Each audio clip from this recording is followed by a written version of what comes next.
Bonsoir à toutes et à tous et bienvenue dans cet entretien exceptionnel avec le président Patrice Talon qui prend aujourd'hui la parole au cœur de ce qui ressemble à une tambouille préélectorale. Monsieur le Président, bonsoir. Bonsoir. Merci de nous recevoir ici dans l'un de vos bureaux du Palais de la Marina.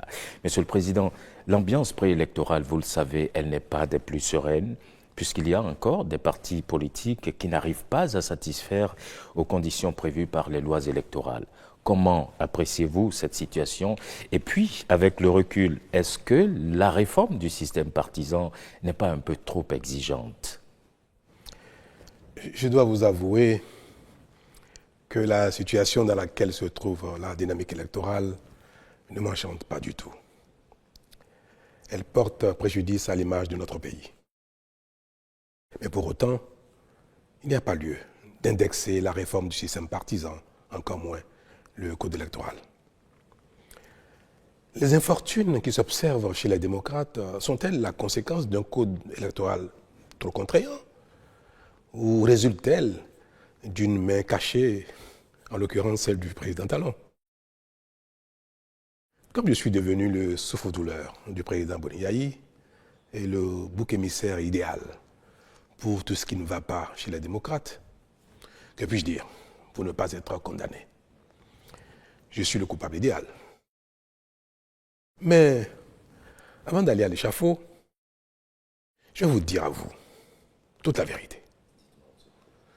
Tout ce que j'essaye de couvrir depuis fort longtemps, en raison de ma charge et de la réserve que cela m'impose. En effet, depuis 2016, mon prédécesseur, le président Boni, s'emploie avec beaucoup d'énergie à faire échec à toutes les réformes, quelles qu'elles soient, et à l'action publique, quel que soit le secteur. Avant 2016, tout le monde priait pour une réforme du système partisan. Nous l'avons engagée et j'en suis fier. Elle consistait à encourager, voire contraindre, les partis politiques au regroupement.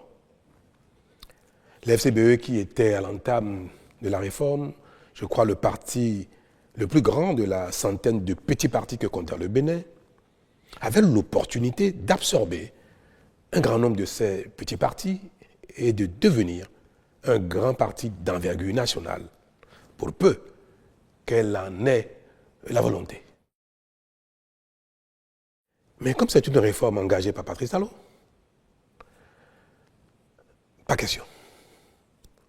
Pas question que cette réforme prospère, même si la FCBE devait en profiter. De même, l'appel de Patrice Talon à entrer en partenariat avec la FCBE et à accueillir des cadres FCBE dans la gouvernance politique et technique du pays a été refusé à tous ceux qui ont estimé le contraire et ont montré leur disponibilité à collaborer.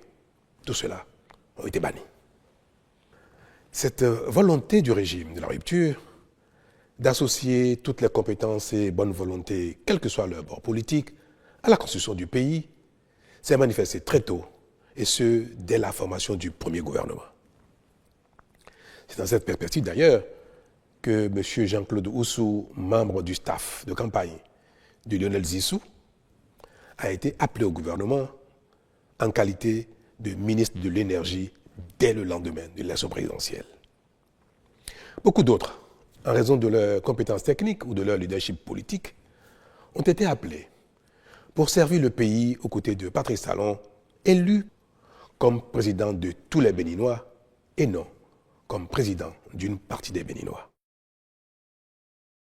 Certains restés fidèles à la ligne du parti et de son chef, je parlais des FCBE, du président Yaya Boni, sont manifestement entrés en quasi-rébellion contre le nouveau régime, et ceux qui ont choisi de servir le pays à mes côtés ont été, comme je l'ai dit, purement et simplement bannis. Ce sont ces deux phénomènes, refus d'adhérer aux réformes politiques et refus de toute collaboration avec le nouveau régime qui ont conduit pratiquement à la scission des FCBE, puis à la création du parti Les Démocrates. Je résume. Et je peux vous dire que le point d'orgue de cette opposition radicale de principe a été atteint à l'occasion des élections de 2019. Mais de quoi s'est-il agi concrètement, Monsieur le Président? Mais vous n'avez pas manqué, en tant que Béninois, de suivre les événements, tout ce qui s'est passé au Parlement, puis à l'occasion de l'élection, avec les drames qui ont suivi. Souhaitez-vous que j'aille dans le détail? Allons-y, on veut bien comprendre, Monsieur le Président.